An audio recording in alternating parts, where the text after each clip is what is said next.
اللهم صل على محمد وعلى آل محمد كما صليت على إبراهيم وعلى آل إبراهيم إنك حميد مجيد. اللهم بارك على محمد وعلى آل محمد كما باركت على إبراهيم وعلى آل إبراهيم إنك حميد مجيد. أعوذ بالله من الشيطان الرجيم. بسم الله الرحمن الرحيم. رب اشرح لي صدري ويسر لي أمري واحلل عقدة من لساني يفقهوا قولي. اللهم إني أسألك علما نافعا رزقا طيبا وعملا متقبلا. أما بعد.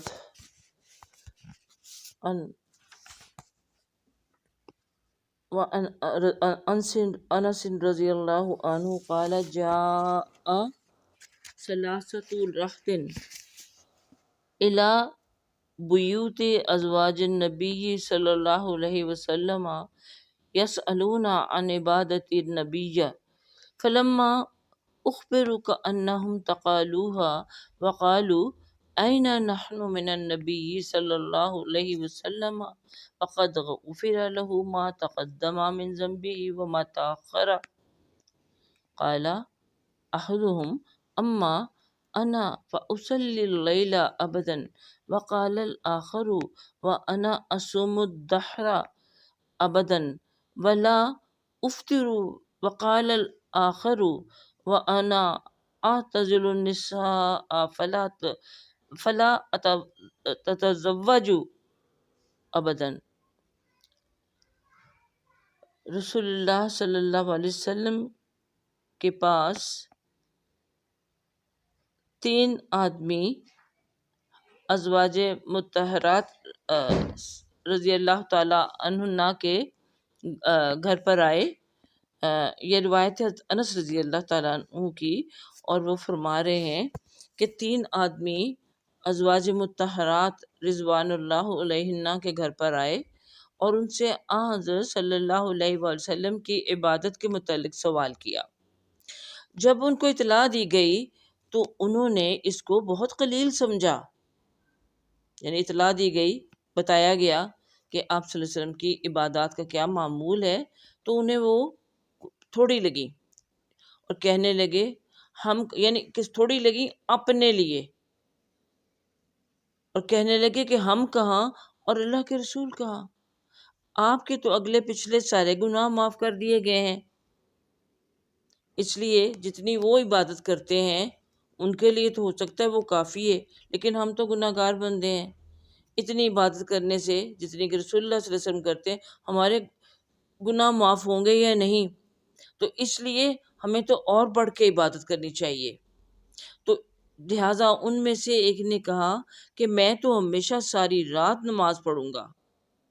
دوسرے نے کہا کہ میں ہمیشہ روزے سے رہوں گا اور درمیان میں افطار نہ کروں گا، یعنی کبھی افطار کروں گا ہی نہیں، یعنی مسلسل روزے رکھتا چلا جاؤں گا، یعنی ساری زندگی. تیسرے نے کہا کہ میں عورتوں سے کنارہ کشی اختیار کروں گا اور کبھی صحبت نہ کروں گا. یعنی عورتوں سے مراد کیا ہے؟ بیویوں سے، ان سے کوئی تعلق نہیں رکھوں گا. حضرت صلی اللہ علیہ وسلم ان کے پاس تشریف لے گئے اور فرمایا تم وہ لوگ ہو جنہوں نے اس طرح کہا. خبردار، اللہ کی قسم، میں تم میں سب سے زیادہ اللہ تعالیٰ سے ڈرنے والا ہوں اور تم میں سب سے زیادہ اس کا ڈر رکھنے والا ہوں، لیکن میں روزہ رکھتا ہوں اور افطار بھی کرتا ہوں، یعنی روزہ رکھتا ہوں اور نہیں بھی رکھتا، اور نماز پڑھتا ہوں اور سوتا بھی ہوں. یعنی نماز پڑھتا ہوں اور یہ نہیں کہ میں ساری رات نماز ہی پڑھتا رہوں، میں سوتا بھی ہوں اور عورتوں سے ہم بستری بھی کرتا ہوں. اس کے بعد آپ صلی اللہ علیہ وسلم نے فرمایا یہ ٹکڑا جو کہ اکثر آپ سنتے پڑھتے ہیں کہ جس نے میری سنت سے اعراض کیا وہ مجھ سے نہیں، یعنی فمن رغب عن سنتی فلیس منی، کہ جس نے میری سنت پر عمل نہ کیا، اس سے اعراض برتا، اس پر تو وہ مجھ سے نہیں، یعنی مجھ سے نہیں، میری امت سے نہیں. کتنی بڑی بات ہے. تو کیا آپ نے بات بتائی کہ جو میری سنت ہے اس کو فالو کرو. یہ نہیں کہ اپنی مرضی سے تم اب خود ہی سوچ لو کہ ہماری عبادات اور نیک اعمال کم ہیں تو ہم زیادہ سے زیادہ کریں تاکہ اللہ راضی ہو جائے. تو فرمایا کہ تم دیکھو کہ میں کتنا اللہ سے ڈرتا ہوں، اس کے باوجود میں روزے رکھتا بھی ہوں، روزے چھوڑ بھی دیتا ہوں. راتوں کو نماز ضرور میں پڑھتا ہوں، یعنی تہجد نماز کی جو نماز ہے، لیکن کچھ وقت سوتا بھی ہوں. اب یہ نہیں کہ جاگتا ہی رہتا ہوں. اور اپنی عورتوں سے ہم بستری بھی کرتا ہوں. لہٰذا میرا تو معمول یہ ہے، اور اگر تم میری سنت پر چلنا چاہتے ہو تو تمہیں بھی ایسا ہی کرنا چاہیے، اور اگر تم ایسا نہیں کرو گے تو وہ میرا اس سے کوئی تعلق نہیں ہے. یہ حدیث متفق علیہ. تو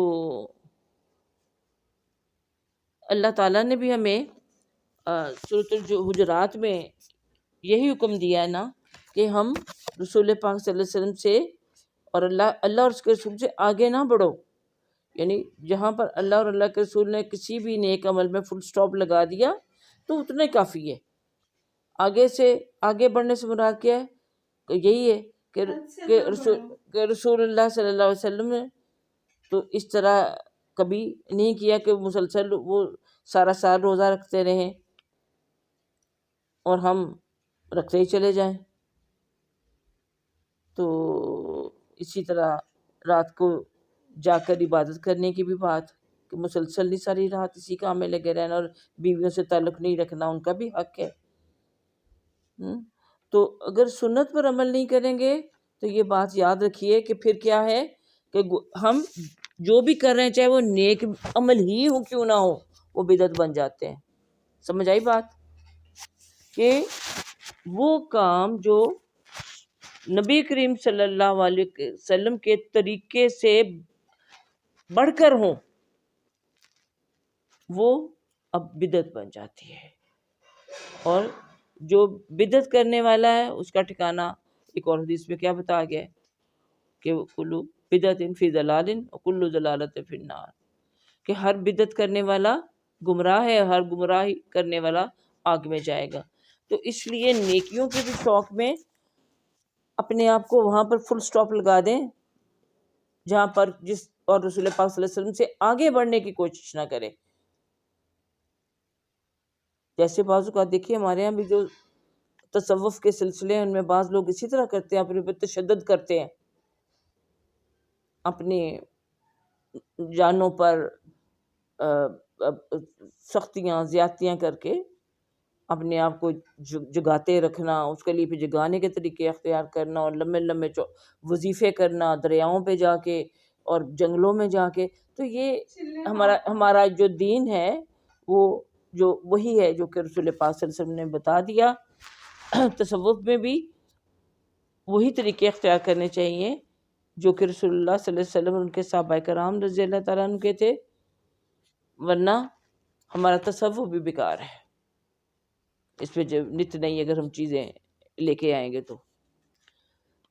اور تمام یعنی جو خیر و برکت ہے وہ نبی کریم صلی اللہ علیہ وسلم کی اطاعت میں ہے اور ان کی اتباع میں ہے. تو یہ ہمارا چونکہ یہ جو ٹاپک ہے جس موضوع پہ ہم بات کر رہے ہیں، ابھی پچھلی دفعہ ہم نے ایک ہی آیت پڑھی تھی اور ایک ہی حدیث پڑھی تھی اس ضمن میں. تو دوسری جو آیت تھی اس میں بھی دیکھ لیے وہ ہم نے پڑھی نہیں تھی، وہ بھی سورۃ البقرہ ہی کی آیت ہے جس میں کہ اللہ تعالیٰ نے کیا فرمایا، قال اللہ تعالیٰ یرید اللہ بکم الیسر ولا یرید بکم العسر، کہ اللہ تعالیٰ تمہارے ساتھ آسانی کا ارادہ فرماتے ہیں، اللہ آسانی کرتے ہیں تمہارے لیے اور تنگی کا ارادہ نہیں فرماتے. یعنی آپ اپنی امت کے لیے باعث رحمت تھے، اور آپ تو رحمت پوری عالمین کے لیے تھے، لیکن جو آپ کو فالو کرنے والے ہیں وہ آپ کی خصوصی توجہ اور محبت اور تعلق کا ان سے چونکہ ایک رشتہ ہے، اس لیے ان کے لیے آپ ان کو کسی تنگی میں نہیں ڈالنا چاہتے، آسانیاں کرتے چاہتے. ورنہ دیکھیے اللہ کے رسول جو تھے وہ چاہتے تو ساری ساری رات عبادت کرتے، روزے رکھتے. ان کو اللہ تعالیٰ نے اپنی طرف سے جو طاقت اور ہمت عطا کی ہوئی تھی اس کے تحت، جس کو کہتے تھے کہ میرا تم لوگ سوتے ہو، لیکن میں سوتے میں بھی، نبی انبیاء سارے ہی سوتے میں بھی جاگ رہے ہوتے ہیں. ہاں، ان کی نیند ہمارے جیسی نہیں ہوتی. تو اسی طرح آپ صلی اللہ علیہ وسلم بعض اوقات بعض اوقات گھر میں دیکھا کھانا نہیں ہے تو میں بھی ملتا ہے تو کہا چلو پھر میں روزے سے ہی رہتا ہوں. اس اپنے روزے کو اگلے دن تک اس کو کنٹینیو کر لیا. آپ نے خود فرمایا تھا کہ مجھے میرا رب کھلاتا پلاتا ہے. حضرت مریم کو بھی تو رب کھلاتا پلاتا تھا نا محراب کے اندر. تو ان کا معاملہ اور تھا، لیکن ہمارے لیے انہوں نے خود مثال بن کے دکھا دیے کہ بس یہاں تک اتنی ہی عبادت کرنی ہے، آپ کے دیگر جو حقوق ہیں ان کو آپ نے پامال نہیں کرنا. تو یہ آیت بھی قرآن کی ہمیں یہ بتاتی کہ اللہ ہمارے لیے آسانیاں کرنا چاہتا ہے. یہ آپ کو یاد ہوگا کہ یہ آج جو ہے رمضان کے جو روزے ان کے ضمن میں ہی آئی ہوئی ہے کہ اگر تم روزے نہ رکھ سکو، سفر پہ ہو یا کہیں بیمار ہو، اتنے دن کی عدت بعد میں اتنے روزے پورے کر لو.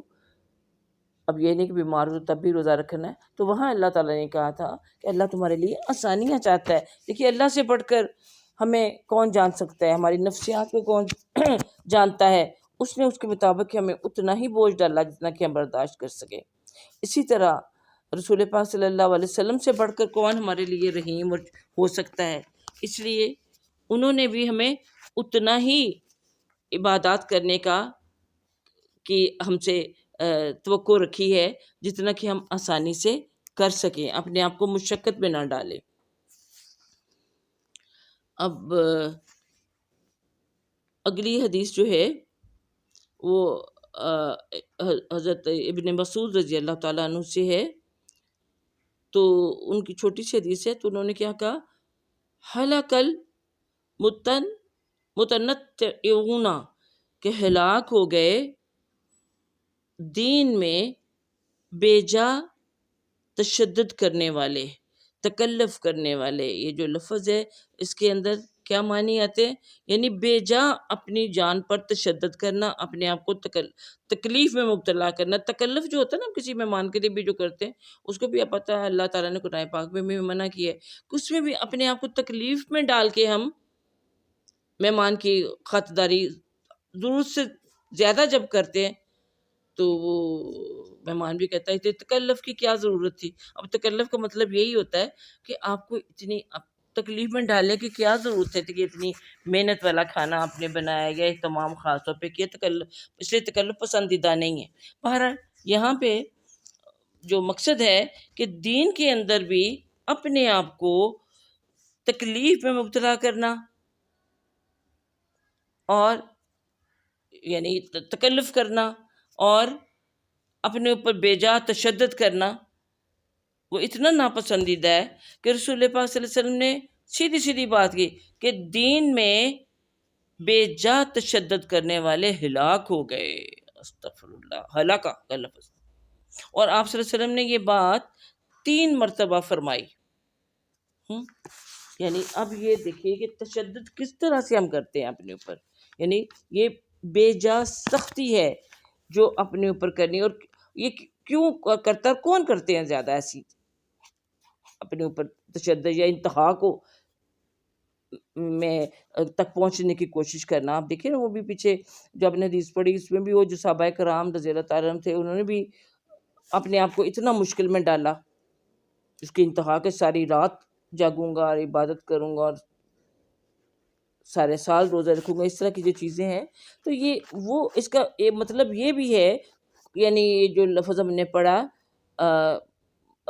متنطعون، اس میں وہ لوگ بھی شامل ہیں جو کہ زیادہ کھود کرید کرنے والے ہیں، بال کی کھال نکالنے والے اور اس طرح سے کر کر کے دین کو مشکل بن رہتے ہیں. اب دیکھیے ہم میں سے بھی بہت لوگوں کو ہوتا ہے بڑے سوال کر کے کبھی آپ نے ٹی وی میں بھی دیکھا ہوگا کہ وہ جو دین کے احکام ہیں ان کے بارے میں سوال جواب جب ہوتے ہیں، لوگ سوال کرتے ہیں، لائیو کالز آ رہی ہوتی ہیں، تو ایسی ایسی عجیب و غریب سوال ان کے ہوتے ہیں، اپنے آپ کو خود ہی تکلیف میں مبتلا کر دینے والے، کہ کیا میں جوڑا کر کے نماز پڑھ سکتی ہوں کہ نہیں، کیا میں بالوں میں لوہے کی پنیں لگا سکتی ہوں کہ نہیں، یعنی اب اس طرح کے وہاں تک تشدد کی حد تک پہنچنا. تو اب یہی بات ہوتی ہے کہ ایسا زیادہ سوال وہی کرتے ہیں جن کو جو وہم میں مبتلا ہو جاتے ہیں کہ میرا عبادت بالکل صحیح ہونی چاہیے، میرا وضو بالکل صحیح ہونا چاہیے، اور اس میں سے پوچھتے چلے جائیں گے. حالانکہ نبی صلی اللہ علیہ وسلم نے منع فرمایا بہت زیادہ خود کرید کرنے سے، بہت زیادہ سوال کرنے سے. مثلا اب دیکھیے نا، آپ قرآن میں تو بچے وضو کی مثال ہی چلیے لے لیجئے کہ صرف 4 جو وضو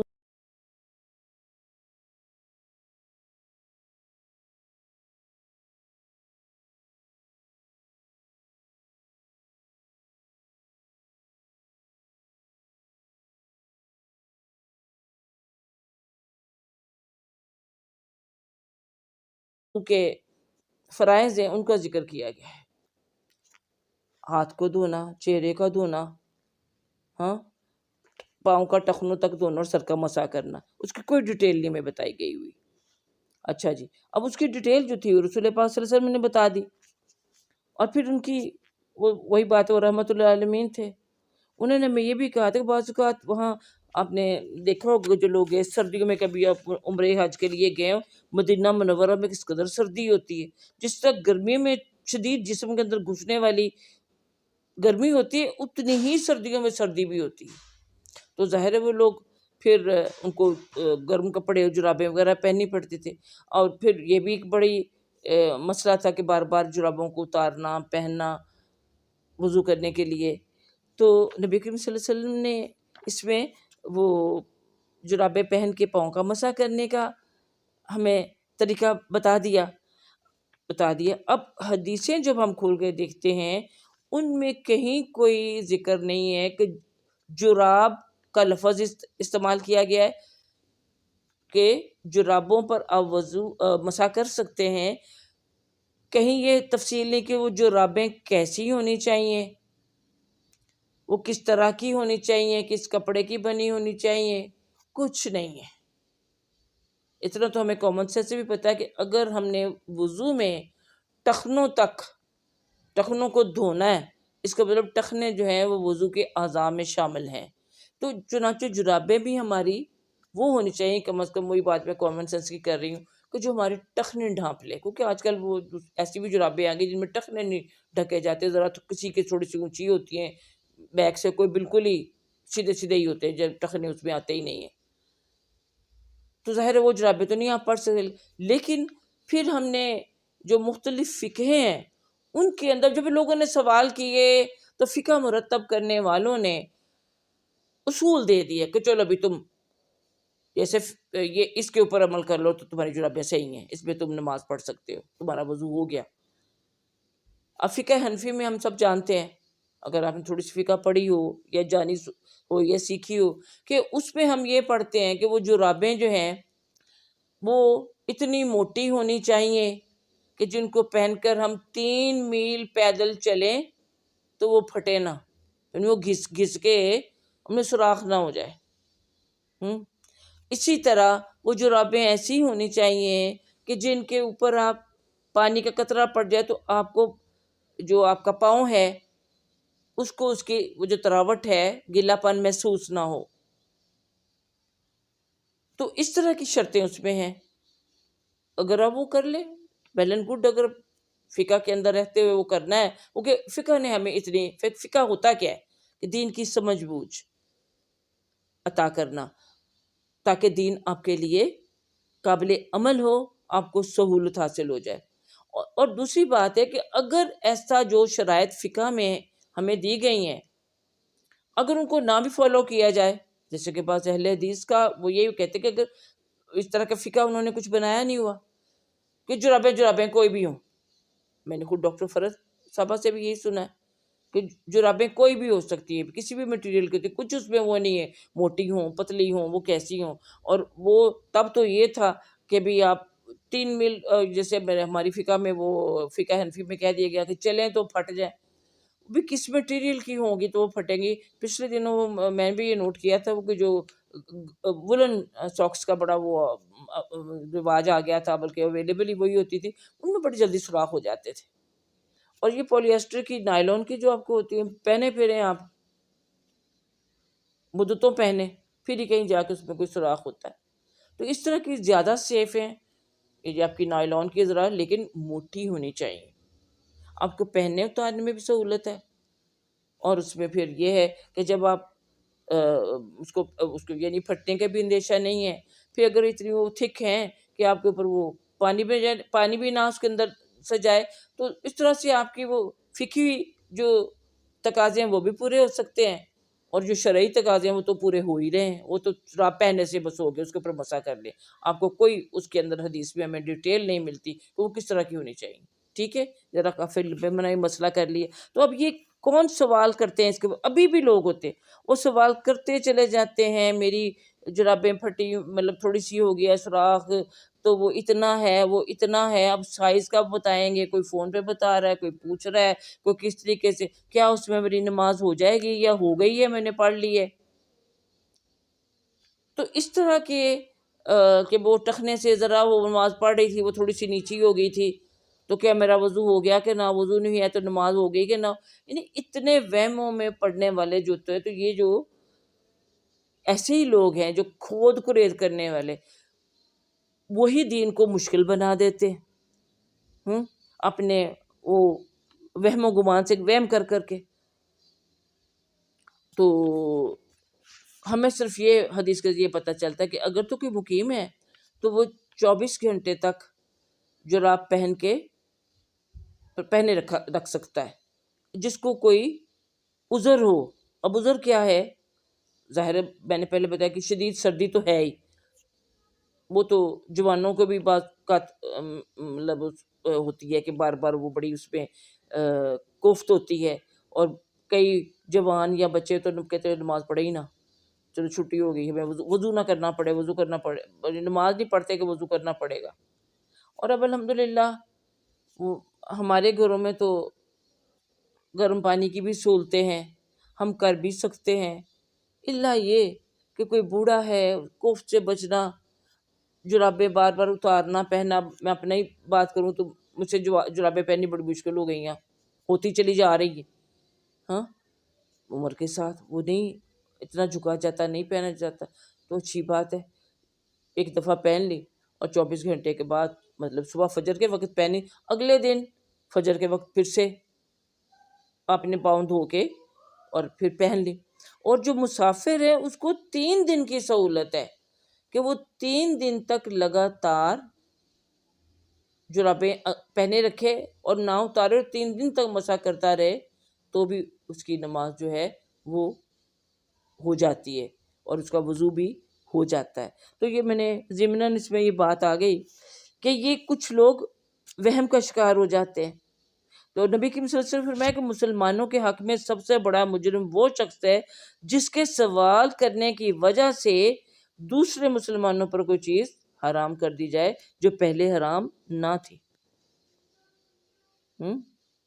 اور اللہ تعالیٰ نے قرآن میں بھی کہا کہ تم میرے نبی صلی اللہ علیہ وسلم سے اتنے سوال نہ کرو جتنے موسیٰ علیہ السلام سے سوال کیے گئے تھے. یاد کریں نا ذرا بقرہ کے بارے میں، کیسی گائے ہو، کس طرح کی ہو، رنگ کیا ہو. اور پھر اللہ تعالیٰ نے اخیر میں آ کے ان کو تھوڑا سا ذرا مشکل میں ڈال دیا کہ ان کو وہ گائے ذبح کرنی پڑی جو کہ انہوں نے اپنی پوجا کے لیے مخصوص کی ہوئی تھی. تو اب یہاں سے ہم یہی سیکھ رہے ہیں کہ اللہ تعالیٰ کو ہمیں مشکل میں ڈالنا مطلوب نہیں ہے. ہم خود اپنے آپ کو سوال کر کر کے اور وہم میں مبتلا کر کے مشکل میں ڈال دیتے ہیں. اس لیے ہمیں گریز کرنا چاہیے، جو بات سمجھ میں آگے چپ کر کے وہ کر لو، زیادہ سوال نہیں کرنے چاہیے، کیونکہ جو یہی بات ہے کہ یہ پھر یعنی ایک رویہ، یہ متشدد رویہ جو ہوتا ہے ایکسٹریم کی طرف چلا جاتا ہے، دو انتہاؤں کے درمیان ہو جاتا ہے کہ کچھ لوگ پرواہ نہیں کرتے، اور کچھ لوگ پھر اس حد تک پہنچتے ہیں کہ پھر ان کی تسلی نہیں ہوتی، پھر یہیں سے انسان جو ہوتا ہے، دیکھیے نا بعض اوقات آپ نے لوگوں کو دیکھا ہوگا جو بار بار ہاتھ دھو رہے ہوتے ہیں، بار بار وضو کر رہے ہوتے ہیں، پتہ نہیں میرا وضو صحیح ہوا کہ نہیں، پتہ نہیں میں نے 2 دفعہ منہ دھویا تھا کہ 3 دفعہ دھویا تھا، چلو پھر سے کر لیتی ہوں، یہ وہم کا شکار ہو جاتے ہیں لوگ، ہاں، تو پھر وہ وہمی ہو جاتے ہیں، پھر وہ نفسیاتی مریض تک بن جاتے ہیں، اس لیے جتنی بات کہہ دی گئی بس وہی کافی ہے۔ اچھا جی، اب یہ حدیث نمبر 144 ابھی ہم نے پڑھی ہے نا، اچھا، تو اب اگلی حدیث نمبر 145 ہم پڑھنے جا رہے ہیں کہ اب صلی اللہ علیہ وسلم نے فرمایا ہے، حضرت ابو ہریرہ رضی اللہ تعالیٰ عنہ کی سے روایت ہے کہ رسول اللہ صلی اللہ علیہ وسلم نے فرمایا کہ دین آسان ہے، ان الدین یسر ولن یشاد الدین احد، دین آسان ہے اور جو کوئی بے جا تشدد دین میں اختیار کرتا ہے، بے جا تشدد، یہ بھی تھوڑا سا کافی آپ کو سمجھ آ گیا ہوگا پہلی حدیث سے، تشدد کیا ہو جاتا ہے کہ وہ بال کی کھال اتارتا چلا جانا اور تسلی نہ ہونا، جب نبی صلی اللہ علیہ وسلم نے کہہ دیا کہ دین آسان ہے اور جو کوئی بے جا تشدد دین میں اختیار کرتا ہے، یعنی انتہا پسندی اختیار کرتا ہے، انتہائی تکلف میں مبتلا ہو جاتا ہے، تو دین اس پر غالب آ جاتا ہے، پس تم میانہ اور درست راستے پر ہو، میانہ درمیان یعنی درمیان کے راستے پر ہو، جو کہ یعنی وہی راستہ درست ہے، میانہ روی اختیار کرو اور خوش ہو جاؤ، میانہ روی اختیار کرو اور خوش ہو جاؤ، خوشی کس میں ہے؟ میانہ روی میں، ورنہ اگر آپ تشدد اختیار کرتے ہیں تو دین اس پر غالب آ جاتا ہے۔ یہ کیا بات ہے، دین غالب آ جاتا ہے، دین غالب کس طرح آ جاتا ہے کہ دیکھیے دین جو ہے وہ اللہ تعالیٰ کا وضع کیا ہوا ہے، اللہ نے اپنی حکمت سے کام لے کے، اپنے علم سے کام لے کر آپ کے لیے دین جو ہے ہمارے لیے مقرر کیا ہے۔ اب جہاں اللہ اور اس کے رسول صلی اللہ علیہ وسلم نے ہمیں دین میں رخصت دی ہو، ہمیں چاہیے کہ ہم اس سے فائدہ اٹھائیں اور زبردستی ہم اپنے آپ کو مشکل میں مبتلا نہ کریں، جیسے بعض اوقات بہت سے لوگ بیمار ہوتے ہیں لیکن روزہ رکھ رہے ہوتے ہیں، نہیں چھوٹ جائے گا، بعد میں رکھنے مشکل ہوتے ہیں، وہ بھی اپنی سہولت ہی سوچ لینا، بھی اگر اللہ رخصت دے رہا ہے، رخصت کے بارے میں نبی صلی اللہ علیہ وسلم نے فرمایا کہ یہ اللہ کی طرف سے ایک انعام ہے، ایک تحفہ ہے، اگر کسی کے دیے ہوئے انعام یا تحفے کو ہم فائدہ نہیں اٹھائیں گے تو یہ ہماری بد نصیبی ہے نا، کہ کوئی ہمیں کچھ دے رہا ہے، ہم پر انعام کر رہا ہے اور ہمیں کہ نہیں، ہمیں نہیں چاہیے۔ تو اس میں اب یہ جو بات کہی گئی ہے کہ پھر دین اس پر غالب آ جائے گا، یعنی آپ خود سختی کریں گے تو دین جو ہے وہ تو وہی رہنا ہے جتنا کہ اللہ تعالیٰ نے اور اللہ کے رسول صلی اللہ علیہ وسلم نے دین آپ کے لیے مقرر کیا ہوا ہے۔ اور اسی طرح دیکھیے نا، یہ ایک اور حدیث میں ہے کہ دین کی بے شمار شاخیں ہیں، یعنی اس کے مختلف شعبے ہیں، تو اب دین کے اب اتنے مطلب اس کے کون سی حدیث میں ہے یہ، ہاں دیکھیں نا کہ اس کے اندر یعنی بہت سے اس کی شاخیں ہیں، یعنی بہت سے اس کے اندر شعبے ہیں۔ اب مثال کے طور پر ایک روزے کا ہے، ایک نماز کا ہے، کوئی جہاد کا ہے، اس کے اندر رزق حلال کمانے کا ہے، اس کے اندر بیوی بچوں کے حقوق ادا کرنے کا ہے. یہ سارے کیا ہیں؟ یہ دین کے مختلف شعبے ہیں، دین کے مختلف سبجیکٹس ہیں. مجھے یاد نہیں آ رہا یہ کون سی حدیث میں ہے آگے، تو چلو اب یہیں پہ جو اس کو سمجھانے کے لیے اگر بات سمجھ میں آ جاتی ہے تو پھر جب وہ حدیث آئے گی تو پھر مزید پڑھ لیں گے. تو اب دیکھیے، آپ بھی جب کسی اسکول کالج میں پڑھ رہے ہوتے ہیں، وہاں بہت سارے سبجیکٹس آپ کو پڑھنا پڑتے ہیں، بہت سے سبجیکٹس ہیں.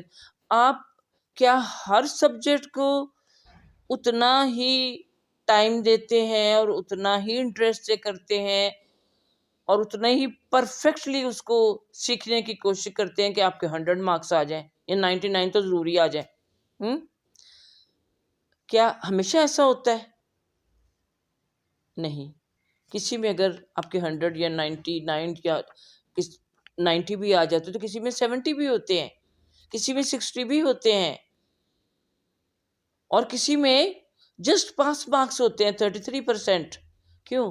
کہ آپ نے اس سبجیکٹ کو، آپ اتنے سارے سبجیکٹس ہیں کہ کچھ سبجیکٹس میں جس میں آپ کو انٹرسٹ ہوتا ہے آپ اس کو ٹائم دیتے ہیں، اس کو شوق سے پڑھتے ہیں، لیکن جس میں آپ کو انٹرسٹ نہیں ہوتا یا کسی بھی وجہ سے، اور یہ ایک یعنی ایک نیچرل چیز ہے کہ آپ سارے سبجیکٹس کو اتنی توجہ، اتنا ٹائم، اتنا وہ دے سکتے ہی نہیں ہیں، کمی بیشی ہو ہی جائے گی.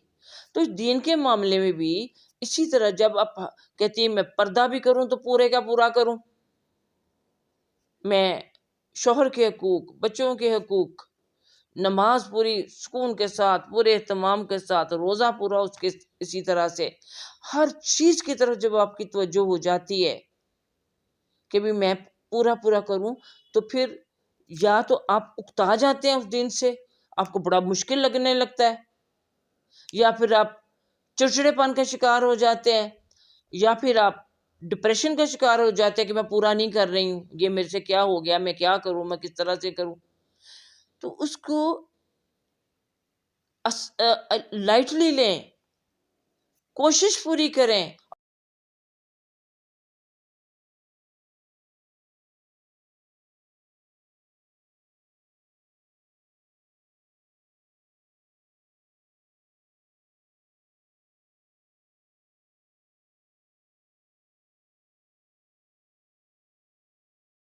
اور پھر ہر انسان کا ذہن ایک جیسا نہیں ہوتا، ہر ایک کے انٹرسٹ مختلف ہوتے ہیں. تو ہوتا کیا ہے کہ آپ چونکہ ہر سبجیکٹ میں پورے پورے مارکس نہیں لے سکتے، تو اب کیا ہوا کہ دین آپ پر غالب آ گیا، آپ ہار گئے، دین جیت گیا. آپ ہار گئے نا، آپ تو ہر سبجیکٹ میں 100 نمبر نہیں لے سکے، تو اس کا کیا مطلب ہوا کہ دین جیت گیا، دین غالب آ گیا. اگر آپ دین کے ساتھ مقابلہ ہی کرنے بیٹھ گئے ہیں، تو اس لیے بات یہ ہے کہ انسان سب جو شعبے ہیں ان پر پورا نہیں اتر سکتا. اس لیے جب آپ بہت زیادہ آپ ایکسٹریمسٹ ہو جاتے ہیں تو بعض دفعہ لوگ دیکھیے، لوگ بھی آپ کو آپ کی ہر بات میں، کسی محفل میں چلے گئے، کہیں بیٹھ گئے، کسی خوشی کی محفل ہے، لوگ خوش گپیوں میں ہیں، اور آپ چپ چپ چپ کر جو، چپ کر جو، زیادہ نہیں ہنسنا چاہیے، ہمیں منع کیا گیا ہوا ہے. تو باقی لوگ جو ہوتے ہیں وہ یعنی اس سے آپ کے رویے سے وہ اریٹیٹ ہوتے ہیں. اس لیے جو بھی آپ نے کرنا ہے وہ موقع محل دیکھ کے کریں، اپنی ذات تک اس کو محدود رکھیں، بلکہ ذات کو بھی اتنا وہ نہ کریں کہ اب آپ نے کھل کے ہنسنا ہی نہیں ہے. میں نے تو حدیث پڑھی ہے کہ نبی صلی اللہ علیہ وسلم اتنا کھل کے نہیں کبھی ہنستے تھے، یہ وہ. ٹھیک ہے، آپ کوشش کریں، لیکن اپنے اوپر اتنا نہ طاری کریں کہ جس کو آپ نبھا نہ سکیں. ٹھیک ہے، تو اس لیے میری ایکسٹریم جب آپ رویہ اپناتے ہیں تو لوگ کہتے ہیں یہ تو اس کا دماغ چل گیا ہے، یہ تو فینیٹک ہو گئی ہے. تو اس طرح کی باتیں پھر لوگ آپ کو کہنا شروع ہوتے ہیں، وہ آپ کو ملنا جو ہے اس کو ایوائڈ کرنے لگتے ہیں. آپ کے ساتھ وہ بے تکلفی نہیں رہتی، اور آپ جیسے اپنے ماحول سے، اپنے معاشرے سے کٹ کر رہ جاتے ہیں. تو اب ایک چیز کے، اب دیکھیے پردے کے بارے میں مثلاً بہت زیادہ لوگوں کا متشدد رویہ ہے. کچھ لوگ تو بے انتہا اس کو پردہ عورت کو کرانا چاہتے ہیں کہ وہ پھر اس کو گلاوز بھی پہنے، اور اس میں وہ ساکس بھی پہنے، نہ پاؤں نظر آئے، نہ ہاتھ نظر آئے، نہ آنکھیں تک وہ ان کو بھی ڈھکی ہوئی، ایک آنکھ ہو اس طرح سے. اور کچھ لوگ پھر پردہ کرتے ہی نہیں. اصل مقصد کیا پردے کا ہے؟ زینت کا چھپانا. زینت جس طرح سے بھی آپ چھپا سکتے ہیں، اور زینت کتنی ہے آپ کی جسمانی بھی، یا اوپر اس کے اوپر جو بھی آپ نے کچھ پہنا اوڑا ہوا ہے، اس کو چھپانے کے لیے آپ کو یہ گھر سے باہر جاتے وقت اوپر کا جو پردہ ہے، وہ برقع ہے، وہ عبایا ہے، وہ چادر ہے، کچھ بھی جو جس میں آپ کو سہولت ہے. کسی خاص قسم کے پردے کی بھی ضرورت نہیں، لیکن اس میں بھی یہی، ایک تو گھر کے اندر بھی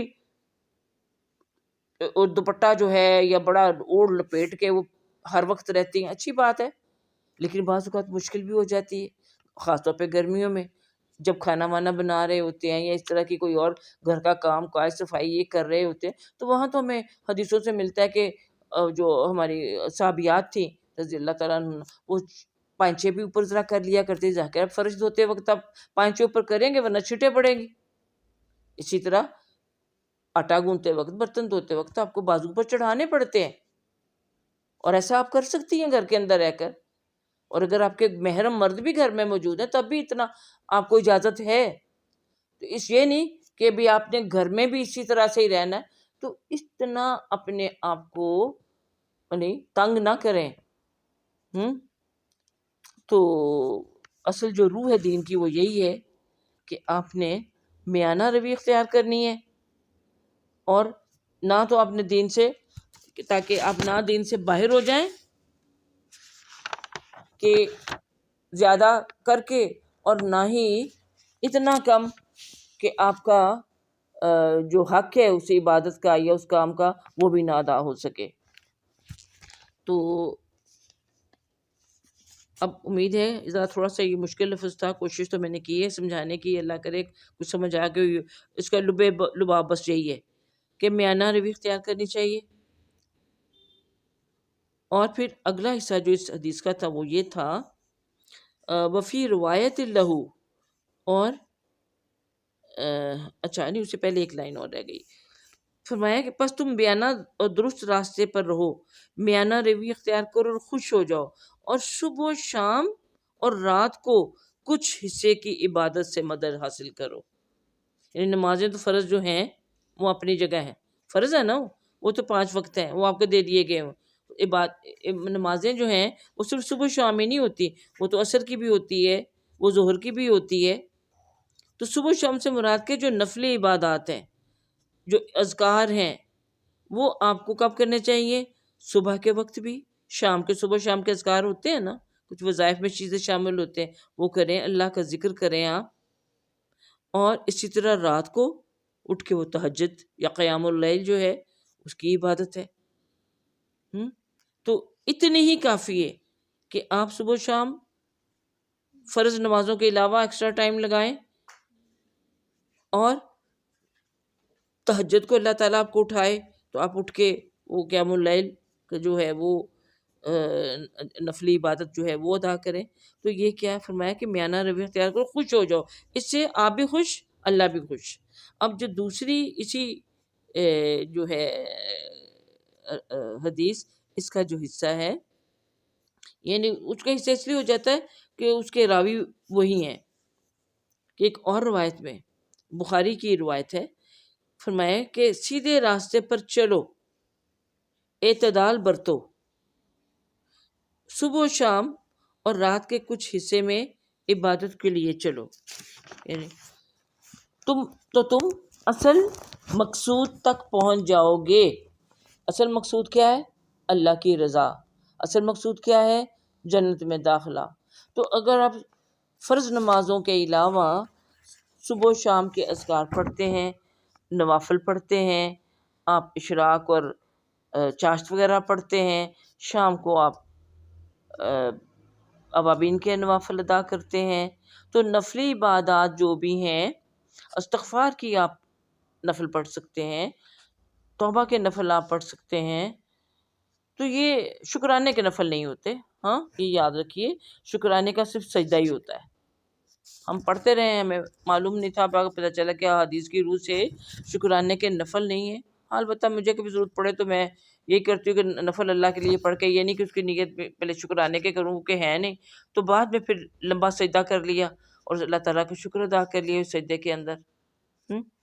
تو صبح و شام اور کے اذکار اور یہ نوافل، اور اس طرح دیکھیں اس میں احادیث کی جو پڑھنا پڑھانا ہے، اس وقت بھی اگر آپ یہ حدیث سن رہے ہیں یا پڑھ رہے ہیں تو وہ بھی آپ کا نفل عبادت میں شمار ہو گیا. ٹھیک ہے نا؟ تو اتنا کرو گے تم صبح و شام اور قیام اللیل تو تم اصل مقصود تک پہنچ جاؤ گے، یعنی اللہ کی رضا تمہیں حاصل ہو جائے گی اور تم جنت میں پہنچ جاؤ گے. ہاں اب اسی طرح سے مزید اس کے لیے آگے کہا گیا ہے کہ یعنی دین اس پر غالب آ جائے گا اور وہ متشدد دین کا مقابلہ کرنے سے عاجز رہے گا. اگر دین اتنا سخت ہوتا تو اس کا مقابلہ ہم نہیں کر سکتے تھے. جیسے بھی میں نے مثال دی کہ اگر بیماری کی حالت میں، سفر کی حالت میں بھی آپ کو کہا جاتا کہ روزہ رکھیں تو ہم کیا کرتے؟ مشکل میں پڑ جاتے ہیں نا. تو اللہ نے سہولت دے دی ہوئی، تو انسان یعنی ایسی صورتحال میں پھر عاجز ہو جاتا اور دین غالب آ جاتا. تو دین کا مقابلہ نہیں کیا جا سکتا کہ آپ اپنے رویے میں انتہا اختیار کر لیں. دین وہی ہے جو کہ اعتدال کا ہے اور جو کہ رسول اللہ صلی اللہ علیہ وسلم نے ہمیں عطا کیا ہے. کیونکہ فرمایا کہ دین کے اعمال تو بے شمار ہیں، دین کے اعمال تو بے شمار ہیں. میں نے کہا مختلف سبجیکٹس کا بھی میں نے ذکر کیا تھا. تو کس کس عمل پر پورا اترو گے؟ پورا اترنا پھر مشکل ہو جاتا ہے نا. تو پھر انہوں نے تھوڑی سی تفصیل میں آگے یہ بتایا ہوا کہ یہ جو حدیث میں الفاظ استعمال کیے گئے ہیں یہ استعارے اور تمثیل کی زبان میں ہیں، اور اس کے معنی یہ ہیں کہ اللہ تعالیٰ کی اطاعت میں اعمال کے ذریعے اس وقت مدد حاصل کرو جبکہ طبیعت میں نشاط اور دلوں کو فراغت میسر ہو. طبیعت میں نشاط ہے، طبیعت میں خوشی سے کرو. اب دیکھیے ہمیں منع کیا گیا ہے کہ اگر قرآن پڑھتے ہوئے ہم تھک جائیں تو اس کو ہمیں نہیں پڑھنا چاہیے. ناگواری سے نہیں پڑھنا، نیند آ رہی ہے، جھونکے لے رہے ہیں، انہیں اس پارہ ختم کر کے چھوڑنا ہے، تو ایسی کوئی بات نہیں. دین نے ہمیں یہ نہیں کہا کہ ہم اپنی پر سختی کریں. یا اسی طرح نوافل پڑھ رہے ہیں تو پڑھتے چلے جانا ہے. وہی بات ہے، نیند آ رہی ہے، بھوک لگ رہی ہے، یا آپ کو ٹوائلٹ جانے کی ضرورت ہے، لیکن آپ اپنے آپ کو لگائے رکھے ہو کہ نہیں یہ میں نے پورا کر کے ہی رہنا ہے. ہمیں حکم دیا گیا ہے کہ ہمیں اگر بھوک لگی ہو تو فرض نماز کو بھی آپ ڈیلے کر سکتے ہیں اگر اتنی زیادہ بھوک ہے کہ تو. اور اسی طرح جب آپ کو رفع حاجت کی ضرورت ہے تو آپ پہلے فارغ ہو جائیں. کوئی بات نہیں، نماز کے لیے گنجائش ہوتی ہے، تھوڑا ٹائم ہوتا ہے کہ آپ ذرا تھوڑی دیر ٹھہر کے پڑھ لیں گے آپ. تو اگر اپنے جو دین کے آپ نے جو طریقے مقرر کر لیے تو ان پر پورا اترنا پھر مشکل ہو جاتا ہے. تو اس وقت ہمیں عبادات کرنی چاہیے جبکہ طبیعت میں نشاط ہو، یعنی خوشی کرو، فریش ہو اور دلوں کو فراغت، دل بھی فارغ ہو. اب 100 کام نظر آ رہے ہیں اور آپ جلدی نفل پڑھیں. نہیں میں تو اوابین کے نفل پڑھ کے 7 رکعت میں، اگر میں نے مغرب پڑھی تو 6 میں نے اوابین کے پڑھنے ہی پڑھنے، چاہے طبیعت ٹھیک نہیں ہے یا آپ کی ہانڈی چل رہی ہے یا کسی بچے کو آپ نے ہوم ورک کرانا ہے یا کوئی اور گھر کا کام ہے، کوئی مہمان آنے والے، کہ آپ نے لاگو کیا کہ میں نے پڑھ کے ہی چھوڑنے. تو اس میں نہ آپ کا دل اس میں ٹکے گا، نہ آپ دل کی خوشی سے وہ نفل ادا کریں گے۔ اس لیے میں اوابین کے چلو ذکر ہوا تو اس پہ بتا دوں کہ اگر آپ کسی وقت 6 نہیں پڑھ سکتے تو 2 پڑھ لیں یا 4 پڑھ لیں، تو آپ کی نماز، دیکھیے نماز تو ہمارے 3 فرض وہ ہو گئے، اب سنت اور نوافل جو ہیں، اور سنتیں بھی ایک طرح سے، نفل بھی نبی کریم صلی اللہ علیہ وسلم کے وہ نفل تھے، تو اگر آپ نہ بھی پڑھیں تو اللہ تعالیٰ، یعنی اگر وہ پڑھ لی اور آپ نے اوابین کے صرف 2 ہی ٹائم اتنا ہے، یا آپ خوشی سے صرف 2 ہی پڑھ سکتے تو 2 ہی پڑھ لیں، تو باقی 4 جو ہیں ان کی کمی بھی اللہ آپ کی سنتوں اور نوافل کے ذریعے پوری کر دے گا۔ یا آپ روٹین سے ہمیشگی کے ساتھ وہ پڑھتے ہیں اور کسی دن نہیں پڑھے گئے تو کوئی بات نہیں، اس کو اپنے ذہن پہ سوار نہ کریں، اور اگر پڑھ رہے ہیں تو پھر مارے پیٹے اور جلدی جلدی، وہ نہیں کام اللہ کو پسند، ٹھیک ہے۔ اچھا، تو آگے یہ کہا گیا ہے کہ اس طرح تمہیں عبادت میں لذت حاصل ہوگی اور تم اکتاؤ گے نہیں اور اپنے مقصد کو پالو گے، جس طرح کہ سمجھدار مسافر ان اوقات میں چلتا ہے سفر پر، اور اس کا جانور، یعنی کچھ سمجھدار مسافر ان اوقات میں چلتا ہے اور اس کا جانور دوسرے اوقات میں آرام کرتا ہے اور بلا مشقت مقصود کو پہنچ جاتا ہے، واللہ عالم۔ کہ اب جو سمجھدار مسافر ہوتا ہے وہ کن اوقات میں چلتا ہے، یعنی وہ اوقات جب کہ نہ وہ تھکے اور اکتائے اور نہ ہی اس کا جانور۔ اور عموماً دیکھیے سفر جو تھے پہلے بھی اور ابھی بھی پریفر کرتے ہیں لوگ، پہلے تو اونٹوں گھوڑوں پہ ہوتے تھے، صحرائی سفر جو ہوتے تھے وہ رات کو ہی کیے جاتے تھے، ٹھیک ہے نا۔ تو ابھی بھی بہت سے لوگ جو ہیں وہ رات کہتے ہیں جی رات کو اگر وہ جاگ سکتے تو کہتے ہیں راتوں رات پہنچ جائیں گے، یہ سفر کر لیں۔ یہ ڈیپینڈ کرتا ہے کہ آپ کی طبیعت کیسی ہے، یہ کس طرح سے آپ اس کو کوپ کر سکتے ہیں تو کریں۔ تو یعنی سفر بھی ان اوقات میں کرنا چاہیے جن میں کہ مسافر جو ہے نہ مسافر تھکے اور نہ ہی اس کا۔ اگلی حدیث نمبر 146 جو ہے یہ بھی انس رضی اللہ تعالی سے ہی مروی ہے، اور وہ روایت کرتے ہوئے فرماتے ہیں کہ رسول اللہ صلی اللہ علیہ وسلم مسجد میں تشریف لائے۔ مسجد کون سی؟ مسجد نبوی میں۔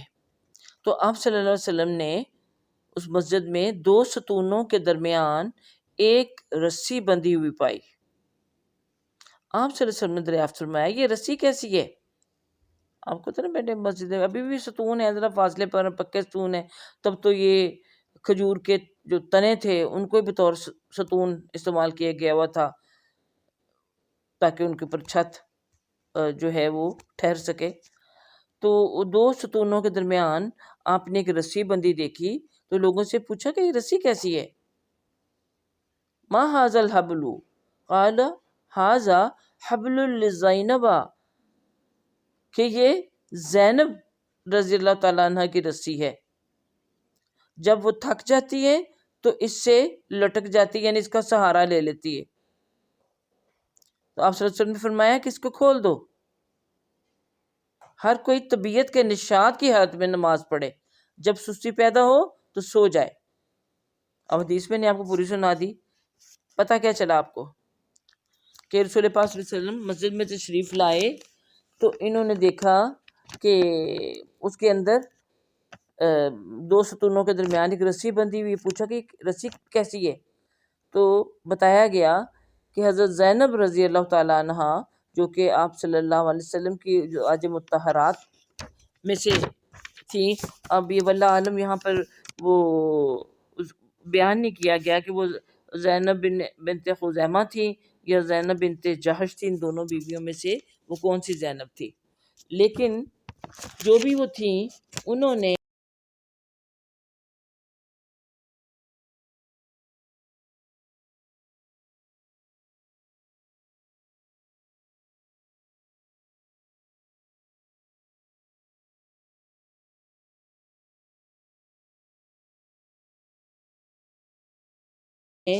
اپنی عبادت کے لیے، نفل پڑھنے کے لیے یا قیام یا واللہ عالم قیام اللیل کے لیے انہوں نے یہ پسند کیا، اور اپنی سہولت کے لیے انہوں نے 2 ستونوں کے درمیان ایک رسی باندھ لی کہ جب کھڑی کھڑی قیام کرتے کرتے تھک جائیں تو اس رسی کا سہارا لے لیں اور گرنے سے بھی بچ جائیں اور کھڑی کی کھڑی بھی رہ جائیں.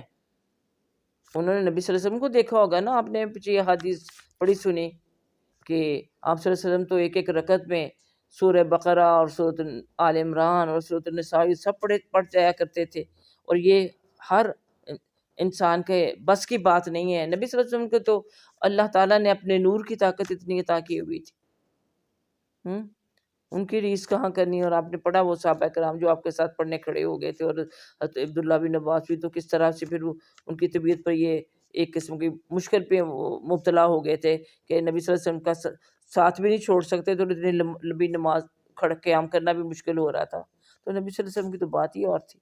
تو انہوں نے ظاہر بیوی نے بھی یہی سوچا کہ بھی میں لمبا سے لمبا قیام کروں، لیکن لمبے قیام میں انسان تھک بھی جاتا ہے، لمبے قیام میں انسان کو رات کا وقت ہو تو نیند بھی آ جاتی ہے. تو انہوں نے اس کے لیے یہ طریقہ اختیار کیا کہ ایک رسی باندھ لی کہ اگر میں گروں تو رسی پہ گروں یا رسی کو پکڑ لوں تاکہ میں گروں نہ، اور میرا پھر آگے میں اپنا جو میں تلاوت کر رہی ہوں اس کو جاری رہ سکوں. تو آپ صلی اللہ علیہ وسلم نے کیا فرمایا کہ نہیں، اس کو رسی کو کھول دو، کیونکہ یہ رسی جو ہے اس چیز کی علامت نظر آ رہی ہے کہ وہ اتنی پڑھتے پڑھتے تھک جاتی ہیں کہ ان کو اس کا سہارا لینے پڑتا ہے. تو اس لیے یعنی ظاہر اس وقت تو زینب وہاں رضی اللہ عنہا موجود بھی نہیں ہے، لیکن صحابہ کرام سے کہتے ہیں کھول دو اس کو. ظاہر بعد میں ان کو بھی سن لیا ہوگا، ان سے بھی جو کہنا ہوگا. تو یہاں پر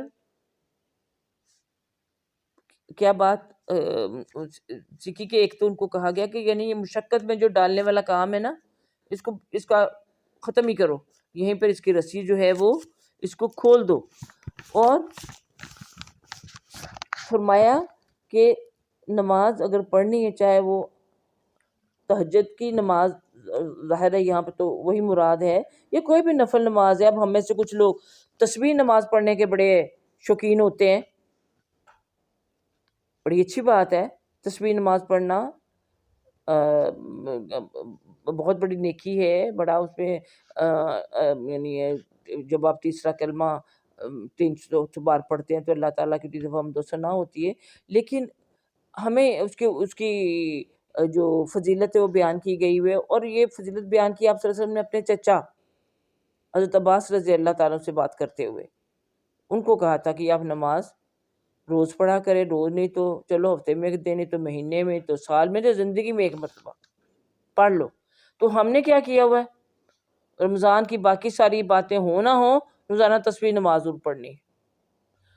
اور پھر اسی طرح جمعے کو ہم نے خود ہی بنا لی ہو کہ جمعے کو ضرور پڑھنی ہے. کہیں ہے کہ جمعے کو پڑھنا آیا ہو؟ کوئی ٹائم نہیں، کچھ نہیں.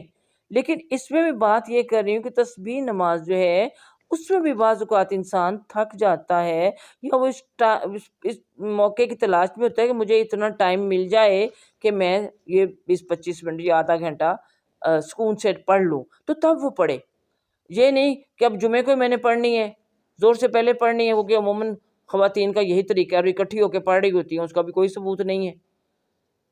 اور گھر میں پڑھ رہی ہیں، اکیلی پڑھ رہی ہیں، بچے رو رہے ہیں، ارد گرد پھر رہے ہیں، کوئی مہمان آ گئے ہیں، اور وہ لگی ہوئی اپنی نماز میں نے میرا ٹائم یہی ہے تو میں نے اسی وقت پڑھنی ہے، چلو جلدی جلدی پڑھنے لگ پڑی، جلدی پڑھنے لگتی ہیں، بھول جاتی ہیں.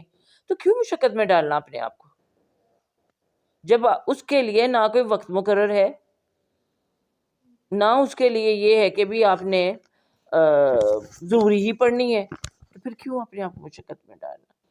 تو بات یہ ہے کہ وہ پڑھیں، وہ کریں جو کہ آپ خوشی سے، آسانی سے کر سکیں.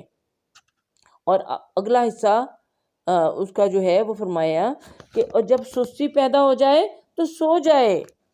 سستی پیدا ہو گئی ہے، کیا یہ نہیں کہ ضروری اپنے آپ کو جگانا ہے، اور بلکہ کیا ہمیں کہا گیا کہ سو جائے انسان اگر سستی پیدا ہو رہی ہے.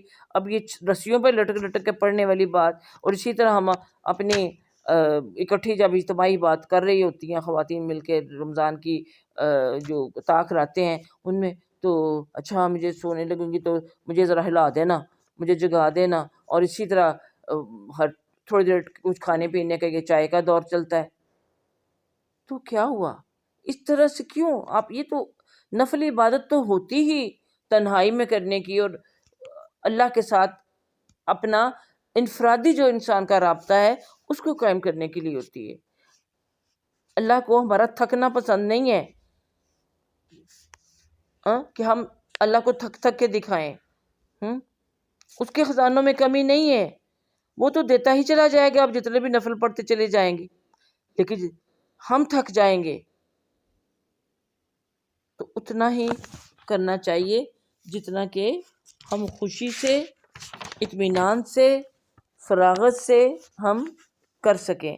تو اس حدیث سے ہمیں اور کیا سبق ملا ہے کہ اگر اس طرح کوئی جیسے یہ رسی باندھنے والی بات ہے کہ جو بندھی ہوئی تھی، اب یہ انتظار نہیں کہ اچھا میں شام کو زینب سے ملوں گا یا نماز کے بعد تو پھر میں پوچھوں گا تم نے کیوں باندھی، اسے کہوں گا کھولے اس کو، نہیں، جو کام نہیں کرنا وہ نہیں کرنا، فوراً کھول دو اس کو، اب ہونا ہی نہیں ہے تو اس کو کھول دو، ختم ہوگی بات۔ تو ایک اور چیز ہمیں یہ پتہ چلتی ہے کہ نبی صلی اللہ علیہ وسلم کے زمانے میں بھی عورتیں بھی مسجد میں عبادت کیا کرتی تھی، اور یہ ہماری جو امہات المومنین رضی اللہ تعالیٰ عنہن ہے، ان کے تو گھر ہی وہ مسجد نبی اور ایک ہی بات تھی، تو جو بھی موقع ان کو ملتا ہوگا باپردہ رہ کے جس طرح سے بھی، یعنی وہ مسجد میں آ کے تو فرض نمازوں میں تو شریک ہو ہی جاتی تھی، تو نوافل بھی وہ وہاں پر ادا کر لیا کرتی تھی۔ اس لیے اگر خواتین فرض نمازوں میں آج بھی مسجدوں میں چلی جاتی ہیں یا نفل جسے ہم تراویح وغیرہ پڑھنے چلے جاتے ہیں، تو یہ بالکل صحابیات کی سنت کے مطابق ہے، اس میں کچھ وہ بات نہیں ہے کہ اس میں ہمارے لیے پریشانی کی بات نہیں ہے۔ اچھا، اگلی جو حدیث ہے، ہم چونکہ یہ ایک ہی سلسلے کی چل رہی ہیں تو میں پڑھ لیتی ہوں۔ تو اب یہ حضرت عائشہ صدیقہ رضی اللہ تعالیٰ عنہ سے مروی حدیث ہے کہ رسول اللہ صلی اللہ علیہ وسلم نے فرمایا کہ جب تم میں سے کسی کو نماز پڑھتے ہوئے اونگ آ جائے، اس کو چاہیے کہ وہ سو جائے یہاں تک کہ نیند اس سے دور ہو جائے۔ اب تو رات کا ٹائم ہے تو آپ نے پوری لے کے اٹھنا ہے، لیکن اگر نوافل کے لیے بھی آپ جاگ رہے ہیں تو آپ تھوڑا سا سو لیں۔ وہی بات سے پہلے میں کہتے کہ دوسرے کو کہہ دیں کہ جگا دیں یا الارم لگا لیں، یا پھر اس لیے کہ کہیں آپ کی فجر نہ قضا ہو جائے، کیونکہ جب وہ ایسی حالت میں نماز پڑھے گا کہ وہ اونگ رہا ہوگا تو اس کو خبر نہیں رہے گی کہ آیا وہ استغفار کر رہا ہے یا اپنے آپ کو گالیاں دے رہا ہے۔ یعنی جب انسان نیند کی حالت میں ہوتا ہے یا آدھی نیند کی حالت میں، جیسے یہ اونگ کیا ذکر کیا گیا ہے، تو اس میں تو بلکہ زیادہ ہی نیند میں تو انسان بے ہوش ہو گئی سو جاتا ہے، لیکن اونگ کی حالت میں تو انسان جو ہوتا ہے وہ کہتے ہیں نا نیم خفتہ و نیم بیدار حالت ہوتی ہے، تو اس میں تو خیالات بھی آ رہے ہوتے ہیں، انسان کچھ نہ کچھ بول بھی رہا ہوتا ہے، تو جب وہ پڑھتے پڑھتے جب اس کو اونگ آ جاتی ہے تو وہ بھول جاتا ہے کہ میں کیا پڑھ رہا تھا۔ شاید کبھی آپ کے ساتھ بھی ایسا ایکسپیرینس ہوا ہو، اکا دکا میرے ساتھ بھی ایسا کبھی ہو جاتا ہے کہ انسان کو بڑی نیند آ رہی ہو اور وہ پڑھ رہے ہو، تو پھر یہ ہوتا ہے کہ دم سے میرے ساتھ اگر کبھی ایسا ہو تو مجھے نہیں یاد رہتا اتنے میں ہی کہ میں یعنی جو کون سی صورت، یعنی کہاں تک جو صورت پڑھ رہی تھی وہ کہاں تک پڑھی ہوئی تھی یا میں کیا کر رہی تھی۔ اگر قیام کے ہاتھ بھی اتنا تو پتہ ہے کہ میں قیام میں کھڑی ہوں اور وہیں جھٹکا لگا، اونگ آ گئی، تو یہ بھول جاتا ہے۔ تو اس لیے وہ بھول جائے تو اسی نیند کی کیفیت میں یہ نہ ہو کہ اب انسان بجائے نماز پڑھنے کے اپنے آپ کو، وہ نماز میں تو ظاہر توبہ استغفاری کرنی ہوتی ہے، کہ اپنے آپ کو برا بھلا یا گالیاں دینا لگتا ہے، اس کو تو پتہ ہی نہیں ہوگا وہ کیا کر رہا ہے۔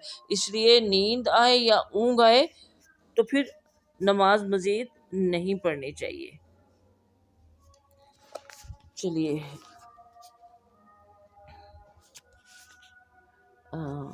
تو اس میں دیکھیے نبی کریم صلی اللہ علیہ وسلم بھی یعنی خود بھی اسی لیے نماز جو تھی بہت لمبی نہیں پڑھاتے تھے، خطبہ بہت لمبا نہیں دیتے تھے جمعے اور عیدین وغیرہ کا، اور اسی طرح آپ صلی اللہ علیہ وسلم اپنے جو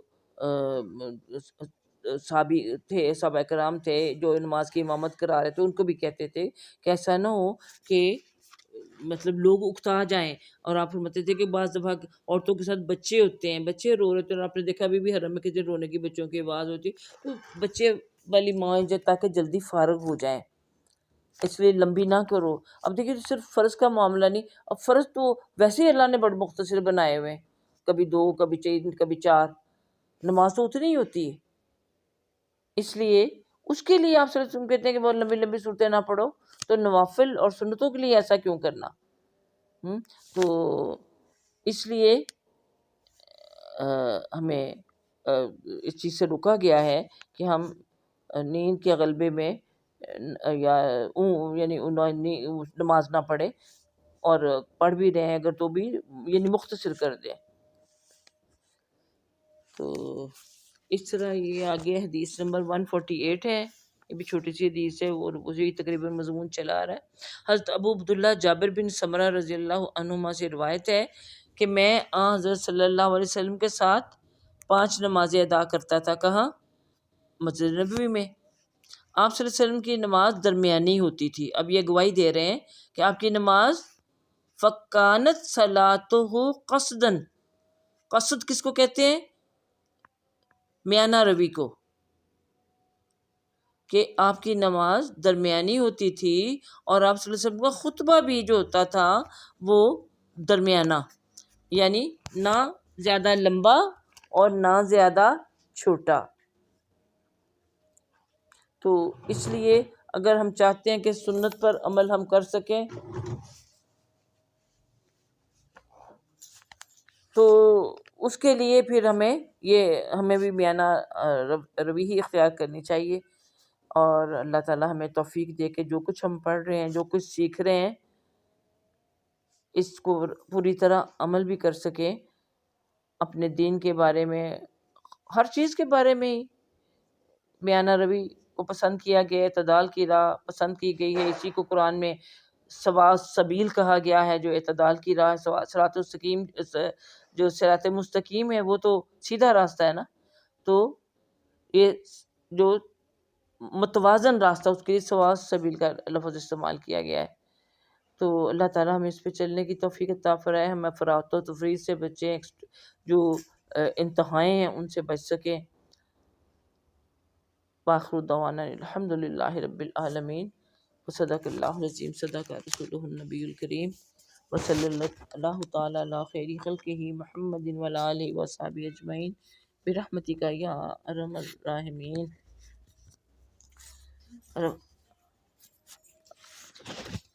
اللہ ربنا آتنا فی الدنیا حسنۃ وفی الآخرۃ حسنۃ وقنا عذاب النار. ربنا لا تزغ قلوبنا بعد إذ هديتنا وهب لنا من لدنك رحمة إنك أنت الوهاب. اللهم إني أسألك علما نافعا وعملا متقبلا ورزقا طيبا. اللهم إني أعوذ بك من علم لا ينفع، ومن قلب لا يخشع، ومن نفس لا تشبع، ومن دعوة لا يستجاب لها. اے اللہ میں آپ کی پناہ طلب کرتی ہوں اس علم سے جو نفع نہ دے، اور اس دل سے جو ڈرنے والے نہ ہو، اور اس نفس سے جو سیر نہ ہو، اور اس دعا سے جو کہ قبول نہ کی جائے. یا اللہ ہم سب کے دلوں میں اس وقت بھی جو بھی دعائیں ہیں سب کی قبول فرما لیجئے. جو بھی سب کے دلوں کے حال آپ جاننے والے ہیں، اے اللہ پاک ہمارے سب کے دلوں میں جو کچھ ہے آپ اس کو جانتے ہیں. خاص طور پر اللہ پاک اس وقت پھر سے کرونا کی جو دوسری لہر آئی ہے، یا اللہ تعالی ہمیں اس سے اپنی پناہ میں رکھ لے لیجئے، ہمیں محفوظ کر لیجئے. اللہم انی اعوذ بک من البرص والجنون والجذام من سیء الاسقام. اللہم انی اسألک العفو والعافیہ والمعافاۃ الدنیا والآخرہ. اللہ تعالی ہمیں عافیت عطا فرما دیجئے. اور یا پروردگار جو مبتلا ہوئے ہمارے عزیزوں میں سے، ان کو شفائے کاملہ عاجلہ عطا فرمائیے، اور آگے اس کی منتقلی کے جو ہے وہ جو اس کو روک دیجئے. اللہ تعالیٰ اس وقت میری بھانجی، پیاری بھانجی منزہ اور ان کے شوہر اور بیٹی اور جو بھی فیملی کے لوگ مبتلا ہوئے ہیں، اللہ تعالیٰ تو سب کو شفائے کاملہ عاجلہ عطا فرما دے۔